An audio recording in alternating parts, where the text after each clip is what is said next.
నిన్నటిదాకా వైఎస్ఆర్ ప్రభుత్వానికి సంబంధించి జరిగిన లోపాలని ఈనాడు ఆంధ్రజ్యోతి రాస్తే ఇప్పుడు సాక్షి రాస్తుంటుంది.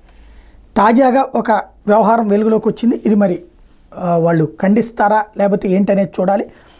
సాక్షి రాసింది, టీడీపీ నేతల ఒత్తిడితో ప్రైవేట్ స్కూల్కి మోత అంటూ ఎన్నికలు వైఎస్ఆర్సీపీకి మద్దతు ఇచ్చాడనే నెపంతో ప్రైవేట్ పాఠశాలను మూసివేయించి సుమారు 600 మంది విద్యార్థులు ఇబ్బందులకు నెట్టారు టీడీపీ నేతలు. వైఎస్ఆర్ జిల్లా కమలాపురం నియోజకవర్గంలో టీడీపీ నేతల దాష్టీకం ఇది. వల్లూరు మండలం చెరువు కిందిపల్లె గ్రామానికి చెందిన కుంచెం అనంతరెడ్డి కమలాపురం మండలంలోని కొండాయిపల్లె వద్ద నారాయణ ఇంగ్లీష్ మీడియం పాఠశాల ఏర్పాటు చేశారు. భారీ ఖర్చుతో భవనాలు నిర్మించారు. ఈ విద్యా సంవత్సరంలో సుమారు 600 మంది విద్యార్థులు అడ్మిషన్ పొందారు. ఈ పాఠశాల టీడీపీ నేత పుత్తా నరసింహారెడ్డి స్వగ్రామానికి సమీపంలోనే ఉంది. ఎన్నికల్లో ఆయన కుమారుడు పుత్తా కృష్ణ చైతన్య రెడ్డి కమలాపురం ఎమ్మెల్యేగా ఎన్నికారు. కౌంటింగ్ ముగిసిన వెంటనే సదరు టీడీపీ నేత పాఠశాల యజమానిని దూషించడమే కాకుండా పాఠశాల మూసివేయాలని హుకుం జారీ చేశారు. అధికారుల మీద ఒత్తిడి పెంచి పాఠశాల మూసివేయించారు.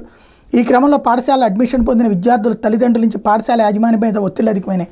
వాళ్ళకి ఏం చెప్పాలో పాల్పోని పరిస్థితుల్లో ఆయన ఆదివారం సాయంత్రం నుండి కనిపించకుండా పోయారు. ఈ మేరకు ఆయన బంధువులు కడపలోని చిన్నచౌక్ పోలీస్ స్టేషన్లో ఫిర్యాదు చేశారు. దీంతో పోలీసులు కేసు నమోదు చేసి దర్యాప్తు చేస్తున్నారు. అసలు పాఠశాల యజమాని ఉన్నాడో లేదో కూడా తెలియని పరిస్థితులు నెలకొన్నాయి. నియోజకవర్గ వ్యాప్తంగా తీవ్ర చర్చనీయాంశంగా మారింది. విద్యార్థుల తల్లిదండ్రులు తమ పిల్లల భవిష్యత్తు గురించి తీవ్ర ఆందోళన వ్యక్తం చేస్తున్నారు. దీని మీద పోలీసులు స్పందించాలా, అలాగే ప్రభుత్వం స్పందించాల్సిన అవసరం అయితే ఉంది.